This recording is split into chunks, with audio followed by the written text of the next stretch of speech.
toutes, bonjour à tous et bienvenue sur la chaîne YouTube du Jardin des Bulles où, comme chaque semaine, nous allons partager notre coup de cœur. Cette semaine donc, le coup de cœur du Jardin des Bulles se porte sur Nettoyage à sec, un superbe album scénarisé et dessiné par Joris Mertens, édité aux éditions Rue de Sèvres.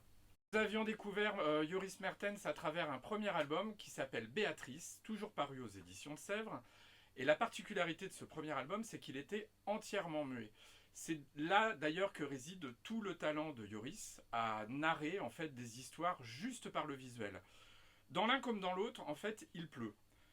C'est juste un détail dans l'histoire, mais je vous promets que vous allez entendre la pluie. Alors, Joris Mertens est un jeune auteur de 54 ans, oui, j'ai dit jeune, de 54 ans, belge de surcroît, qui nous vient du milieu de la télévision et du cinéma. Il a d'abord été directeur artistique, il a été graphiste, il excellait à la télévision notamment pour ses storyboards, et on retrouve tout son talent dans ses albums.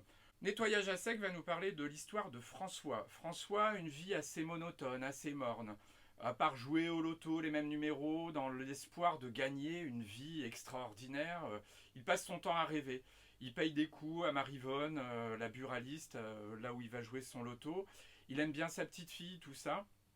Et voilà, il rêve vraiment d'une vie fantastique. Il est livreur dans une blanchisserie, et un jour, au cours d'une de ses livraisons, il va atterrir dans une maison de maître. Et là, il s'est passé comme un espèce de règlement de compte entre gangsters. Trône sur la table au milieu des cadavres un sac rempli de billets. Il n'en faut pas plus à François pour avoir l'audace qu'il n'a pas jusqu'à présent. Il se saisit du sac.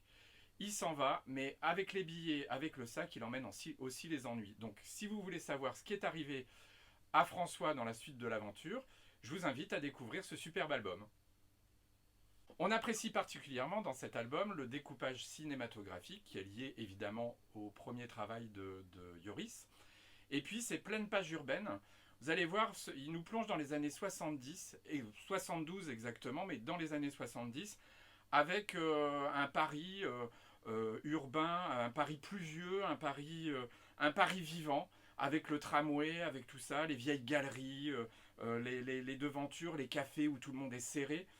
Voilà, c'est un album très humain. Et maintenant, le jeu concours. Je vous demande donc de répondre à la question suivante. Quel est le nom de la blanchisserie dans laquelle travaille François? Quel est le nom de la blanchisserie dans laquelle travaille François? Vous répondez en envoyant un mail au jardindesbulles@orange.fr. L'adresse s'affiche en bas de l'écran. N'oubliez pas de liker, n'oubliez pas de vous abonner également. Et puis la semaine prochaine, je vous redonne rendez-vous puisque ce sera moi qui reviendrai pour vous représenter un nouveau coup de cœur.